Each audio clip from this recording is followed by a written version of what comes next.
Assalomu alaykum. Bugungi mavzuyimiz demak organik kimyoga kirish.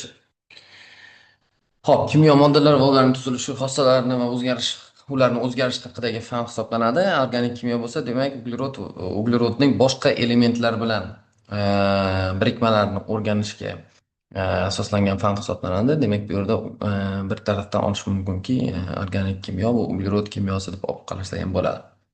Demak, 9 asrning boshlariga qadar barcha moddalar mineral va organik moddalarga bo'lingan, ya'ni inorganik va organik moddalarga bo'lib o'rganilgan.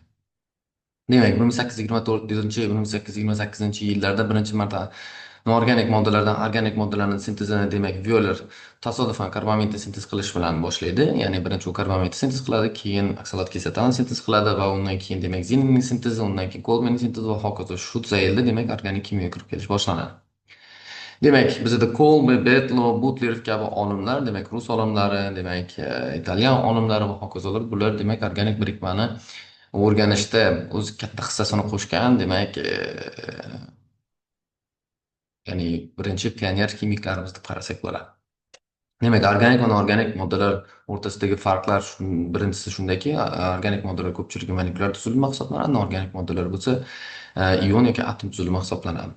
Endi organik birikmalarning asosiy komponenti uglerod ekanligi aniqlangan. Bu 19-asrning boshlarida bo'lib o'tgan. Demak, ularda demak elektromanfiliklar farqlari kuzatiladi. Biz ko'rib turibmizki, bu yerda demak jadvalda elementlarning elektromanfilik farqlari keltirilgan. Bu yerda bo'lsa asosiy organik moddalarda uchraydigan elementlarni demak elektromanfiliklar farqlari keltirilgan. Organik moddalar kimyoviy tarkibi uglerod, vodorod, kislorod, oltingurt va boshqa kimyoviy elementlarni o'z ichiga olgan moddalar hisoblanadi. Istisnolar bular karbon angidrid, demak karbon kislotalarni karbonat kislotasi, ko'mir, shuningdek karbonat kislotaning ayrim bir karbidlari va sianidlarning tuzlarini keltirish mumkin. Hozirgi vaqtda 50 mingga yaqin organik birikmalar, 20 millionga yaqin organik birikmalar mavjud. Nega bunday katta farq bor? 1858-yilda Kekule organik birikmalarning uglerodning valentligi 4 ekanligini aniqlaydi, ya'ni 4 dan oshmaydi. Uglerod atomlarining o'zaro va boshqa atomlar o'rtasida bitta qo'shbog' yoki oddiy bog' hosil qilishi mumkin. Demak, siz quyida ko'rib turibsiz, oktodekani tuzilishini ko'rib turibsiz. Uzun uglerod zanjiri, demak, uglerod orqali bog'lari orqali bog'langan. Struktura formulalarni ko'rib turibsiz. Demak, bu yerda bizada asosiy zanjir 5 ta uglerod atomidan tashkil topgan va 3-chi uglerod atomiga bitta uglerod birikkan. Demak, chekib turgan 1-chi, 5-chi uglerod va mana bu o'rinbosar, demak, birlamchi hisoblanadi. O'rtada turgan mana 2-chi, 4-chi, 2-lamchi uglerod hisoblanadi. Mana o'rtada turgan, mana markazda turgan uglerod 3-lamchi hisoblanadi. Demak, bu yerda ham shu ikki chekkada turgan 1-chi, 4-chi birlamchi va mana o'rinbosarda birlamchi uglerod hisoblanadi. 2-chi va 3-chi uglerodlarni 3lamchi hisoblaymiz. Demak, bu yerda 2-chi uglerod 4lamchi hisoblanadi. 4-chi va ikkita o'rinbosar bilan 1-chi uglerodlarni birlamchi hisoblaymiz. Organik kimyo fan sifatida faqat 19-asrning o'rtalarida shakllangan hisoblanadi. Bu vaqtga kelib juda katta miqdordagi faktik materiallar to'plangan edi, ya'ni organik birikmalarning sintezlari va boshqalar. Shu nuqtai nazardan 1861-yilda Butler organik birikmalarning kimyoviy tuzilish nazariyasini ishlab chiqdi va uni taklif qiladi.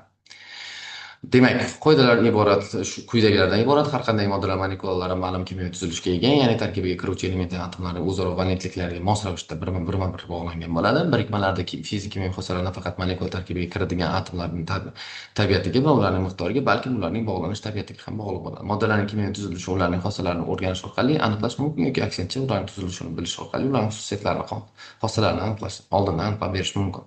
Kimyoviy birikmalar, demak, formulalari quyidagicha, demak, fazoviy formulalar ham mavjud bo'lishi mumkin. Ularning molekulyar formulasi yoki empirik formulasi bo'lishi mumkin. Quyida sizga demak C3H7 degan empirik formula berilgan. C6 molekulyar formulada demak bizda birikmada bir molekulani tashkil etuvchi elementlarning atomlarning haqiqiy soni ko'rsatiladi. Empirik formulada molekulalar atomlar orasidagi eng past tuzilish, ya'ni ularning eng quyi pog'onasi aniqlanadi. Struktura formulalari demak u yerda atomlar o'rtasidagi bog'lanish tartibini ko'rsatadi. Fazoviy formulalarda demak ularning fazoda qanday joylashganligini ko'rsatadi. Ya'ni ularni cis trans yoki bo'lmasa L, D forma ekanligi, optik izlanmalarni ham ko'rsatib o'tiladi. Demak, organik birikmalar formulalarni yozish, ularni siklik ko'rinishda yoki bo'lmasa siklik ko'rinishda yozganda ham yoki ularni sklet holatda ham ifodalash mumkin. Demak, elektron juftlari orqali ularning elektron formulalarini ham keltirib o'tishimiz mumkin, ya'ni taqsimlanmagan elektron juftlarini yoki ion formulalar orqali ifodalashimiz mumkin. Demak, izomerlar molekulyar formasi bir xil, lekin tuzilishi har xil bo'lgan va xossalari har xil bo'lgan birikmalar, demak, izomerlar deb ataladi. Struktura izomerlari, demak, uglerod zanjirining e, tuzilishi o'zgarishi bilan bo'ladigan izomerlarga struktura izomerlari deyiladi. Endi organik birikmalarning tasniflariga keladigan bo'lsak, demak, u yerda funksional guruh, uglerod skeleti kabi tushunchalarni eslatib o'tishimiz kerak. Uglerod skeleti, demak, uglerod atomlarining o'zaro bog'lanish tartibi hisoblanadi. Funksional guruh bo'lsa, bu demak atomlar yoki atomlar guruhidan iborat bo'lib, ular ma'lum bir sinfga taalluqli ekanligiga xossalarini ifodalaydi. Uglerod skeleti bir-biriga kimyoviy bog'langan uglerod atomlari ketma-ketligi funksional guruhlar bo'lsa, mana quyidagicha, demak, OH bu yerda funksional guruh rolini o'ynab beradi. Uglerod skeletining tuzilishiga ko'ra organik birikmalar atsiklik va atsiklik ko'rinishda bo'lishi mumkin. Atsiklik demak birikmalar uglerod zanjiri ochiq holatda bo'ladi. Va u yerda hamma uglerodlar o'rtasida demak bizada sigma bog' mavjud bo'ladi. Atsiklikdan tashqari siklik birikmalar mavjud bo'lib, u yerda uglerod atomlari o'zaro bir-biri bilan demak yopiq halqa hosil qiladi. U yerda demak qo'sh bog' bo'lishi ham mumkin, bo'lmasligi ham mumkin. Organik birikmalar demak ochiq zanjirli atsiklik alifatikka va yopiq tuzilishli demak e, karbosiklik va heterosiklik turlarga bo'linadi. Organik birikmalarni demak funksional guruhi bo'lgan va bo'lmaganlarga ajratish mumkin. Funksional guruhi bo'lmaganlar demak to'yinmagan uglevodorodlar hisoblansa, funksional guruhi bo'lganlar karbon kislotalari, spirtlar, aminlar, aldegidlar, ketonlar, murakkab efirlar deb ajratiladi. Demak, bog'ning turiga qarab turib, ularda demak ion aloqasi bo'lgan, ion bog'lanish bo'lgan va ion kovalent bog'lanish bo'lganlarga ajratishimiz mumkin. Ko'pincha demak organik birikmalarda kovalent tuzilishli bo'ladi. Kovalent bog'lanish mavjud bo'ladi ularda. Kovalent bog'lanish demak quyida ko'rib turibsiz, bu yerda elektromobilliklar farqi unchalik katta bo'lmagan atomlar o'rtasida elektron juftlari hisobiga hosil bo'ladigan bog'lanish kovalent bog'lanish deb ataladi. Demak, u yerda asosan gibridlanish hodisasi kuzatiladi va gibridlanish uchun demak bizada orbitallarning shakli muhim ahamiyat kasb etadi. Demak, s orbitallar, p va d orbitallarining o'zaro gibridlanish natijasida organik birikmalarda sp, sp2 va sp3 kabi gibridlanish turlari mavjud bo'ladi. Demak, atomlar yadrolari markazlarini tutashtiruvchi chiziq bo'ylab orbitallarning ustma-ust tushishi natijasida hosil bo'ladigan bog'lanishga sigma bog' deyiladi. Ya'ni sigma bog' hosil bo'layotgan paytda orbitallar o'zaro bir-birini to'g'ri chiziq bo'yicha qoplaydi. Atomlarning demak ularni gibridlanishda ishtirok etmagan orbitallarning o'zaro sigma bog' ustida perpendikulyar qoplanish natijasida hosil bo'ladigan bog'ga pi bog' deb ataladi. Demak, birikmalarda pi va sigma bog'larining mavjudligi, misol metanda faqat sigma bog' mavjud, etanda faqat sigma bog', etilen molekulasida demak bitta ikkita uglerod o'rtasida bitta sigma va bitta pi bog' mavjud bo'ladi. Xo'p, organik moddalarni ishtirok etadigan reaksiyalarga qarab turib, ularni radikal yoki ionli mexanizmlarga bo'lishimiz mumkin. Radikalda demak bu yerda quyosh nuri ta'sirida yoki mexanik ta'sir natijasida hosil bo'ladigan radikallar u yerda zarrachada toq elektronlar mavjud bo'ladi va bu toq elektronlarni juftlashish hisobiga ular birikma hosil qiladi.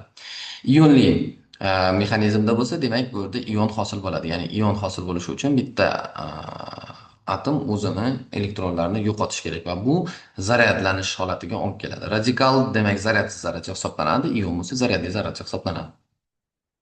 Demak, organik moddalarda ishtirok etilgan reaksiyalar bog'lanish uzilishi mexanizmi ikki turga bo'linishi mumkin. Demak, bu yerda gidrolitik buzilish va gamolitik buzilishni keltirishimiz mumkin.